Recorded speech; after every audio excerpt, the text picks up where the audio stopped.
Hey there, everyone, on this beautiful Wednesday as we begin to move very quickly into fall. It is so exciting to. I actually drove home at lunch and noticed that there are leaves falling already. And before too long, we're going to be raking leaves and mulching leaves and all of those things that we do. And that idea plays a little bit into exactly what we're talking about. If you missed last week, we began to read through the wisdom literature, the wisdom book of Ecclesiastes. And we began with the idea of vanity and vanity. Everything is vanity. Um, and as we thought about that, as we see Solomon, and Solomon is not specifically mentioned, but there's a lot of clues that point to the idea that it is Solomon. But as we look at this idea that he just says nothingness, nothingness, we have to understand that Solomon understands the idea of nothingness in a certain context. It's not a full-on nothingness, oh nothingness, as the theological liberal might say, or the one who would say, or the existential idea of not, there really is nothing, that this doesn't actually all exist and things like that. But his point is this, that within us, within man, anything that we do, anything that we say, ultimately leads to trying to grab the wind. It doesn't fulfill. It doesn't do what we think it might do. There's no joy in it. I've said, and I jokingly say, a guy who loves tools, how many hammers does he need? Just one more, right? Just one more. One more hammer, in a more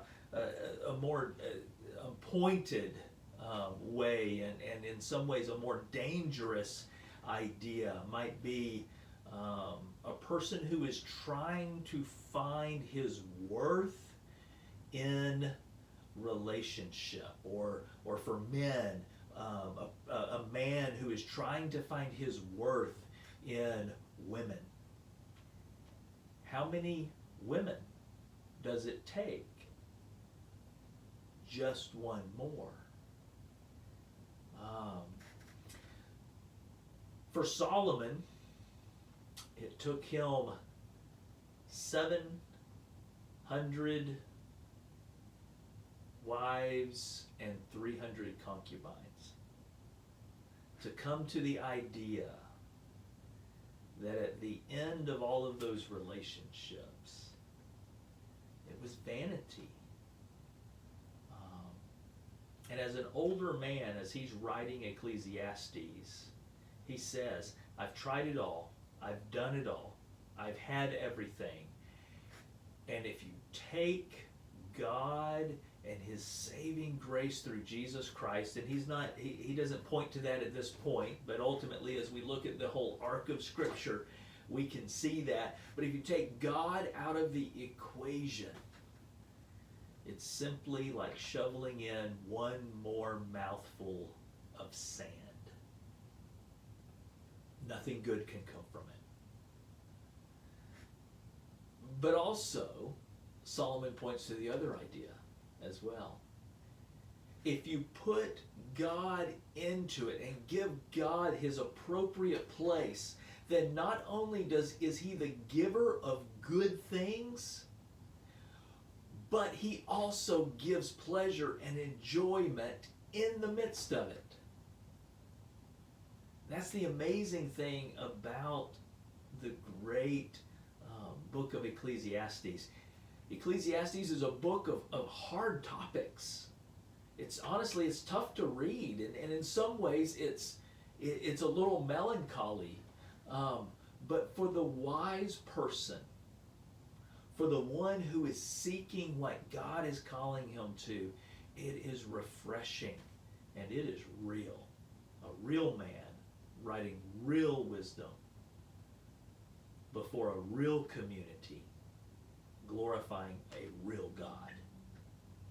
So let's read chapter 2. If you have your Bibles, go ahead and open those. It is so important to open those Bibles, and then if you're like me, I have a little section here that I have underlined that is so profound, and we're gonna deal with that here in just a moment. But Ecclesiastes chapter 2. I said in my heart, come now, I will test you with pleasure. Enjoy yourself. But behold, this also was vanity. I said of laughter, it is mad. And of pleasure, what use is it? I searched with my heart how to cheer my body with wine, my heart still guiding me with wisdom, and how to lay hold on folly, till I might see what was good for the children of man to do under heaven during the few days of life. I made great works. I built houses and planted vineyards for myself. I made myself gardens and parks and planted in them all kinds of fruit trees. I made myself pools from which to water the forest of growing trees. I bought male and female slaves and had slaves who were born in my household. I had also great possessions of herds and flocks, more than any who had been before me in Jerusalem. I also gathered for myself silver and gold and treasure of kings and provinces. I got singers, both men and women, and many concubines, the delight of the children of man. So I became great and surpassed all who were before me in Jerusalem. Also my wisdom remained with me, and whatever my eyes desired, I did not keep from them. I kept my heart from no pleasure, for my heart found pleasure in all my toil, and this was my reward for my toil. Then I considered all that my hands had done, and the toil I had expended in doing it, and behold, all was vanity and a striving after wind, and there was nothing to be gained under the sun. His point is this in that first section of chapter 2. I worked really, really, really hard at pleasure. I did all the work of having fun and laughing more and drinking more and having more women. And everything that I did, I built great buildings, and that would give me pleasure. And at the end of the day, it's all vanity, nothing. It gave me nothing. There was ultimately no pleasure in it. Again, how many women? How many buildings? This thing that you will hear, this idea, this phrase that you'll hear multiple times is under heaven or under the sun. And his idea here is all of these physical things that we do under the heaven. Eventually he's going to come to a conclusion, and we're going to see that in just a moment. I want you to hold on for that. We're going to move into the next section. Verse 12, he says this, So I turned to consider wisdom, madness, and folly. For what can the man do who comes after the king? Only what has already been done. Then I saw that there is more gain in wisdom than in folly, as there is more gain in light than in dark. The wise person has his eyes in his head, but the fool walks in darkness, and yet I perceive that the same event happens to all of them. Then I said in my heart, what happens to the fool will happen to me also. Why then have I been so very wise? And I said in my heart that this also is vanity. For of the wise as of the fool there is no enduring remembrance, seeing that in the days to come will have been long forgotten. How the wise dies just like the fool. So I hated life, because what is done under the sun was grievous to me. For all is vanity and a striving after the wind. Oh, how we forget, don't we?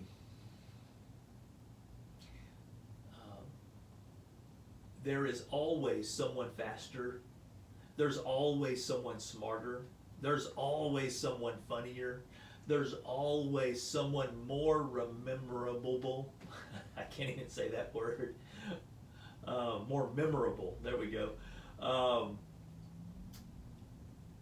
And Solomon is saying, I strived after wisdom. I wanted to be the smartest guy. And then I realized, when I die, there's someone else that is more memorable than me. And under the sun, it's all vanity. Verse 18. I hated all my toil in which I toiled under the sun, seeing that I must leave it to the man who will come after me. And who knows whether he will be wise or a fool? Yet he will be master of all which I toiled and used my wisdom under the sun. This also is vanity. So I turned about and I gave my heart up to despair over all the toil of my labors under the sun. Because sometimes a person who has toiled with wisdom and knowledge and skill must leave everything to be enjoyed by someone else who did not toil for it. This also is vanity and a great evil.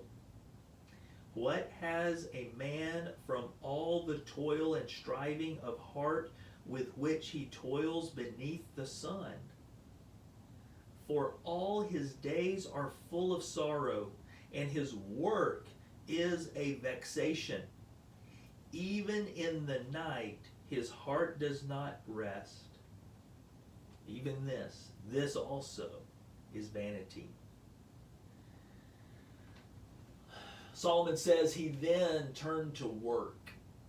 He's going to work harder than everyone else. He's going to do amazing things in work. And then he realized, wait a minute, it doesn't get me anywhere, because eventually those who work the hardest, they still die, and their heirs inherit it.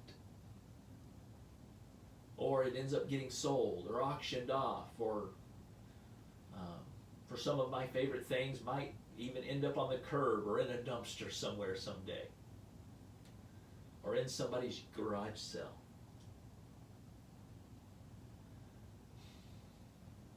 It's all vanity. And then Solomon makes a turn, and he points to not something under the sun, but something from outside of the sun, in fact, that created the sun, that brings a change, that something different has to move in to make sense of everything. And at the end of chapter 2, and I have this whole little section underlined, and I would so highly recommend that you do as well. It says this in verse 24, there is nothing better for a person than that he should eat and drink and find enjoyment in his toil. Now he puts a period here, but then he goes on. This also I saw is from the hand of God. For apart from him, who can eat or who can have enjoyment? For to the one who pleases him, God has given wisdom and knowledge and joy. But to the sinner, he has given the business of gathering and collecting only to give to one who pleases God. This also is vanity and a striving after the wind. You know, that beautiful little section, what is Solomon here saying? What is the preacher saying? He's saying basically this. It is God who gives us eat and drink and work and all of these other things. But it is also God who gives it in the appropriate context. And therefore we get to have pleasure and enjoyment in that. He not only gives us tasks to do, he not only gives us things, but he also gives us the context in which to say, in this I find joy. Because we know that it is not in that specific thing in which we find joy, but it is ultimately in God himself that we find joy.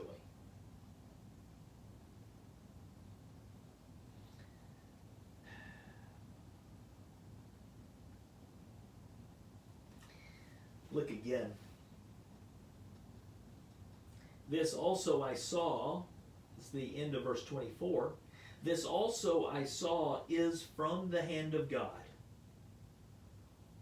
For apart from him, who can eat or who can have enjoyment? See, Solomon lived a life as a younger man apart from God. And we could go and look at the history of Solomon, and I would encourage you to do so. He started off well, but did not continue in that vein. And he comes to a realization as an older man that outside of God, there really is no true joy. It's all striving. It's all working, chasing the wind, and at the end of the day, we just can't catch it. We just can't grab a hold of the wind.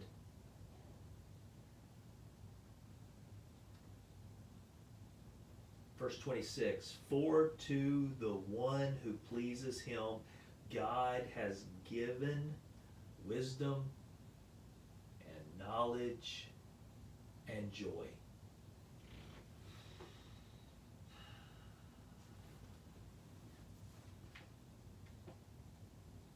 Friend, church, maybe even my own family.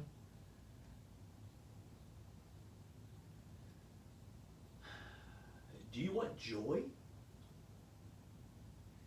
Live life under the beautiful umbrella of giving God glory and trusting him and living by his edict.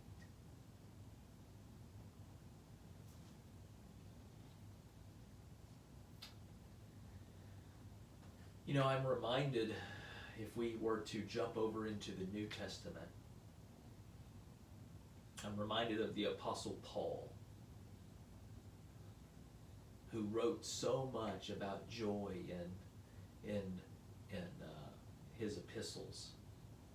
And most of those epistles were before or after a beating.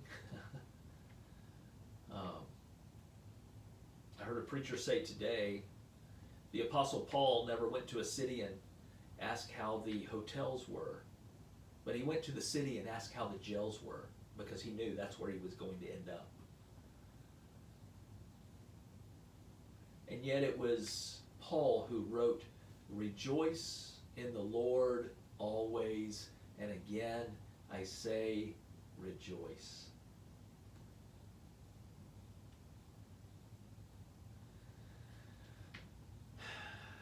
You know, God is a God of joy and a God of blessing. His great desire is for us to enjoy Him forever. There's a great question. It says, what is the chief end of man? It is to give God glory and enjoy Him forever. But really, how do we give God glory? By enjoying Him forever. Church, this week, I would encourage you in your words, in your deeds, in what you do this week, how you approach people, to find joy. And that joy is ultimately in God. Enjoy the trees. Enjoy the leaves falling. Enjoy your work. Enjoy the people around you. You know, used to be a big billboard on the way into, I believe it was Oklahoma City, that said, "Christian, ? Notify your face." And I have to remind myself of that. You know, we can't see each other's smiles these days, right? Smile with your eyes. Speak up loud when you see people in the market. Let them know that God has blessed you. Live in such a way to speak life into others, not because of what you have done, but because of what God has done for you. I love you all. God bless you. Trust God. Love one another. We'll see you soon.